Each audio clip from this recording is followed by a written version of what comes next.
Nice. Nice. And it kind of looks like shredded cheddar cheese, doesn't it? Yeah, so you give this to your friends, your kids, your family. You tell them that it's called cheese plant.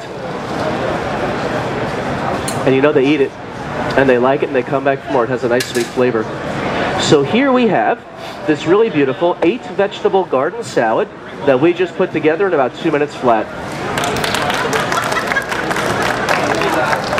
Yay! Yay! Hey, there you go. You get a little free gift for applauding. Pass that back. Isn't that cool? And by the way, guys, the sign comes with the kitchen cutter, so you can do this at home as well. But that's nice, isn't it? Isn't that cool? Very, very healthy, very easy. Now, before we do anything else, can you see the steam? So what do we do now? Exactly. Watch. All you do when you see the steam, that tells us that the pan's at the proper cooking temperature, right? So we spin the lid, that gives us that vapor barrier, and you turn the stove off. Isn't that easy? And this wasn't on the stove very long, was it? Maybe what, 5 or 6 minutes? If that?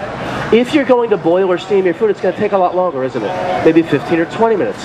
So think about that. By turning the stove off as quickly as we do, you save a tremendous amount of money on your gas or electric bill.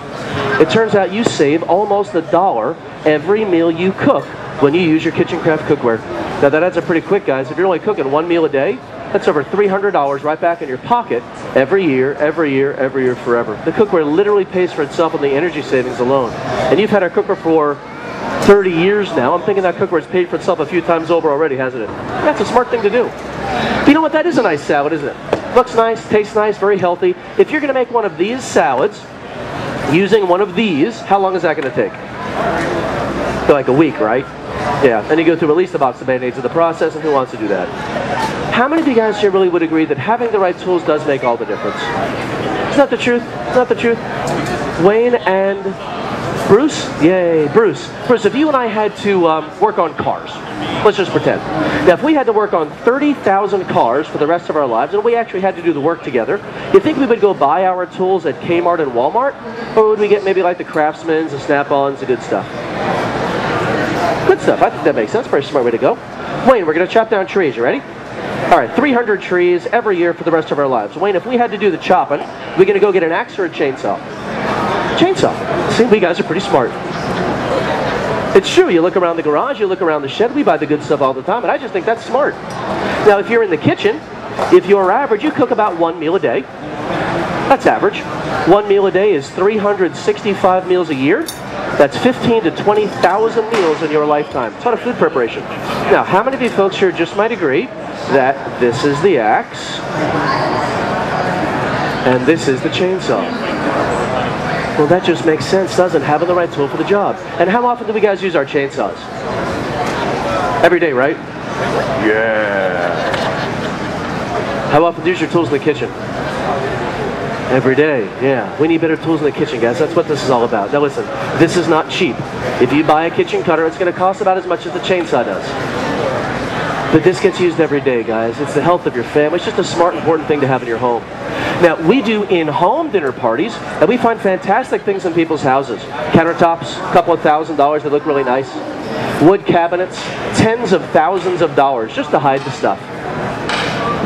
The refrigerator, the appliances, the stove, thousands of dollars. Each we spend the money. We like to have nice things. And the cookware, the only thing that actually touches the food that we serve to our families, but we find some pretty expensive pots and pans as well.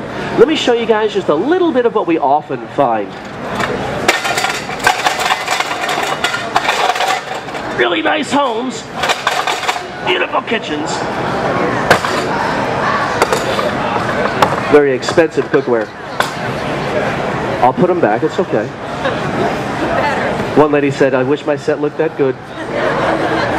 It's true. But you know what, why? Why would I call this right here the most expensive cookware in the world? Somebody give me a guess. What's that? Waste of electricity? Okay, that could be. Let's make it really pragmatic, guys. What do you do with this stuff after a little while? Throw it away and buy it again and again and again, and it never ends. Let's take a look. This one. We call this one the wedding gift. That's what we got. Now, stainless steel is going to last, but what do you have to put into that pan to keep the food from sticking and burning? Oil and butter and fat and grease, everything we're trying to avoid, right? It burns the food, it burns the pan, you throw it away and you buy it again. Now you can spend $75, $100 a pan on this stuff if you want to. Throw it away, buy it again, it adds up quick. It's expensive, it gets replaced. Here's my favorite one, Teflon. 6 weeks later, you have Teflon. And where'd the Teflon go? Yeah, you eat it, feed it to the kids, the family, people that we like. $200 for a decent set of Tefal, guys, and how long does it last? A year? Throw it away and buy it again. Thousands and thousands of dollars go in the garbage. It's really very expensive. So then we go back to the old cookware. You've got the aluminum and the cast iron. Been around for a million years, right? We are going to do a little experiment here with some Scotch-Brite. You're all familiar with Scotch-Brite? Little nylon scrubby pad. There's no metal in Scotch-Brite. We're going to do some cleaning with our Scotch-Brite scrubby and a little plain tap water. Now, if you've ever used aluminum cookware before, you know that it starts off nice and shiny, right? Brand new pan. But if you cook in it for any length of time, it gets kind of dark on the inside, doesn't it? Almost black. But then if you cook certain foods, the pan gets shiny again. Now, what kinds of foods would make the pan shiny again? Acid foods. Yeah, foods like tomatoes, apples, rhubarb, lemon. Where'd all the black stuff go? Into the tomatoes, the apples, the kids, the family, year after year after year. Now, we don't think about that very much, but I clean this pan every day, many, many times a day. I'll do it again right now if you'd like. Every time you cook using aluminum cookware, you are unconsciously eating all of the aluminum. And this is why they say aluminum cookware is the worst thing you could ever have in your home, guys. Now, most countries around the world have outlawed aluminum cookware years and years and years ago. Right now, you and I, we can go to any store you want right now today. Kmart, Walmart, or Williams-Sonoma. Buy this, take it home, and feed it to your family. Please don't use aluminum. Please. Coated aluminum, anodized aluminum. I just don't think it's a very safe thing to have around the house. But here's the kicker, guys. You ready for this? Teflon, the most popular cooking surface in America. What's under the Teflon in every Teflon pan? Yeah, it's aluminum. So first you eat the Teflon, then you eat the aluminum, now you're in trouble. Please don't use this. Throw it away and never buy it again. Really not a good thing to have around your house. But it is time to turn the chicken, isn't it? I would have timer went off a second ago, yeah? So let me take care of that for you really quickly, then we'll finish up with our cast iron pan over here.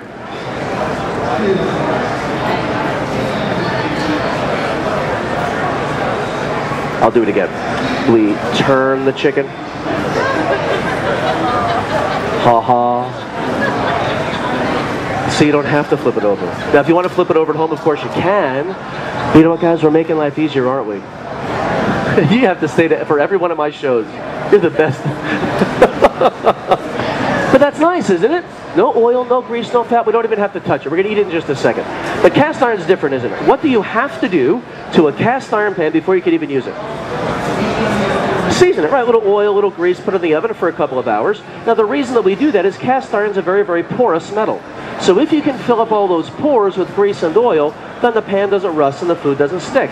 But it's so porous that it doesn't just get dark and greasy on the inside, does it? No, it gets dark and greasy all the way through to the outside as well, doesn't it? Look at this, guys.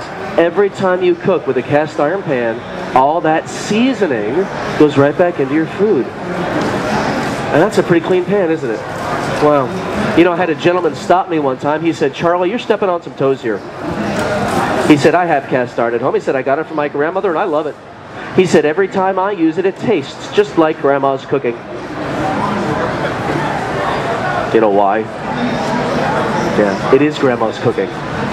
It's the same dirt, it's the same grease, it's the same food from 30, 40, 50 years ago still in the pan. Now, iron in your diet. Very, very important thing, of course. Anybody want to get their iron for the day? No, we don't have to eat the pan, do we? No. You get the iron that you need from the wonderful foods that you eat. Now, this is the best heat retainer in the world, guys. We know that. It's just not a very clean metal for cooking. But this is what we find in everybody's houses. Now, it doesn't usually look that bad, but it needs grease, and it needs oil, and you throw it away, and you buy it again, and you go to the restaurants more often than you even want to. You know, the Surgeon General right now says that 7 out of 10 Americans are either on a diet or trying to lose weight. That's a lot of people. I think you'd agree that the tools you use is a big contributing factor. So let me show you something just a little bit different, and then we'll start eating all the good food that we have cooking up here. Kitchcraft Cookware. We've been making Kitchcraft Cookware since 1917. 5 years ago, this was named the best cookware in the world. We're very, very happy about that. Here's what makes it so special. We took the 7 layers of metal and we put them into every single one of our pans. You've got 2 layers of an aluminum alloy that get hot very fast. You've got 2